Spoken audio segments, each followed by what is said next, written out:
పడక గదిలో ఎటువంటి చిత్రాలు ఉంటే మంచిది?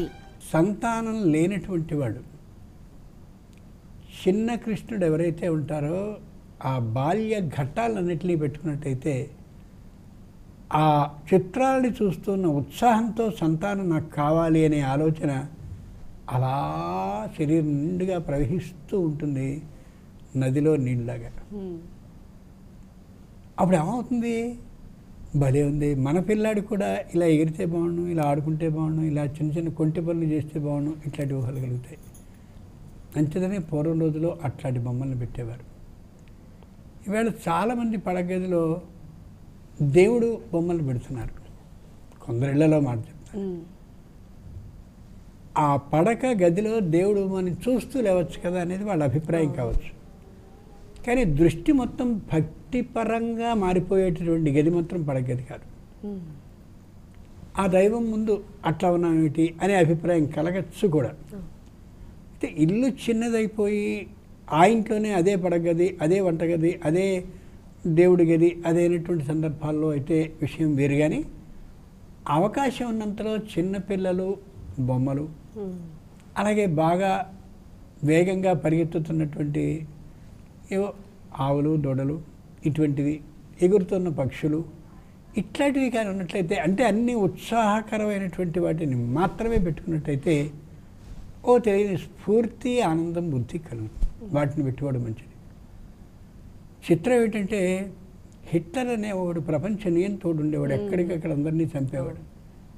వాడు సింహం బాగా వేగంతో పరిగెత్తుతూ దేన్నో దాన్ని పట్టుకుంటే అది విపరీతమైన ఆర్తనాదంతో అలా ఉంటే ఆ మాంసాన్ని తినే దృశ్యాన్ని, వ్యక్తులందరినీ చంపగా వచ్చేటటువంటి రక్తపుటేర్లు ప్రవహించడానికి ఇట్లాంటి బొమ్మలు పెట్టుకునేవాడు వాడి గదిలో. అందుకని వాడు మొత్తం జీవితం లక్షణం అంతా అలాగే సాగిపోయింది. అలా కాకుండా చూడగానే ప్రశాంతతని కలిగించేటటువంటి బొమ్మల్ని కానీ చూస్తూ ఉంటే ఆలోచనలు కూడా దానికి తగ్గట్టుగా వస్తాయి. పూర్వం రోజుల్లో నడ అశ్వం అనే మాట ఉండేది. నడ అశ్వం, నిజంగా నడ అశ్వం అనే మాట పదం ప్రకారం సంస్కృతం తెలుగు కలిసింది కాబట్టి సరైనది కాదు. కానీ చుట్టూరా అన్ని గుర్రాలని పెట్టి మధ్యలో మంచి బలంగా ఉన్నటువంటి ఎత్తైనటువంటి గుర్రాన్ని పెట్టేవారు, చాలా బలంగా ఉండేది. ఇందులో కొన్ని ఆడగుర్రాలు ఉండేవి.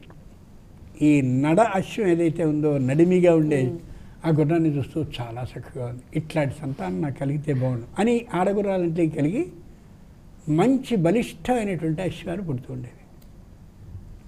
దాన్ని చూసిన తర్వాత గోష్ఠం అంటే ఆవులు ఉండేటువంటి శాలలో మంచి బలంగా ఉండేటువంటి ఇద్దరు కట్టి చుట్టూరా ఆవుల్ని కట్టేవారు. అనుక్షణం ఆవులు చూస్తూ ఉండేసరికి వాటికి కూడా బలకరమైనటువంటి మంచి సంతానం కలుగుతూ ఉండేది. ఇప్పటికీ మనం శ్రీశైలం కానీ వెళ్ళినట్టయితే స్వామి యొక్క ఆ సింహ వాహనాన్ని మోసేటటువంటి ఎద్దులు రెండు కనిపిస్తాయి మనకి, మంచి బలంగా ఉండి. ఆ రెండు పెడుతుంటే ఎంత హోదాతో ఉంటుందో. ఈ ఆవులన్నీ కూడా అలా ఉంటాయి, చాలా చక్కగా ఉంటుంది. వృద్ధ మల్లికార్జునుడికి సరిగ్గా ఇలాగా ఏటవాలుగా కనిపిస్తూ ఉంటుంది అనమాట, చాలా చక్కగా ఉంటుంది. అక్కడ చూస్తూ ఉంటే పాతకాల పద్ధతి ప్రకారం పెట్టారు, సంతోషం, ఇంకా సంప్రదాయం నిలుస్తుంది అని అనిపిస్తూ ఉంటుంది. అది ఆ రోజుల్లో చేసేటువంటి విధానం. మంచి సంతానం కలగడానికి ఆ ఏర్పాటును చేసేవారు.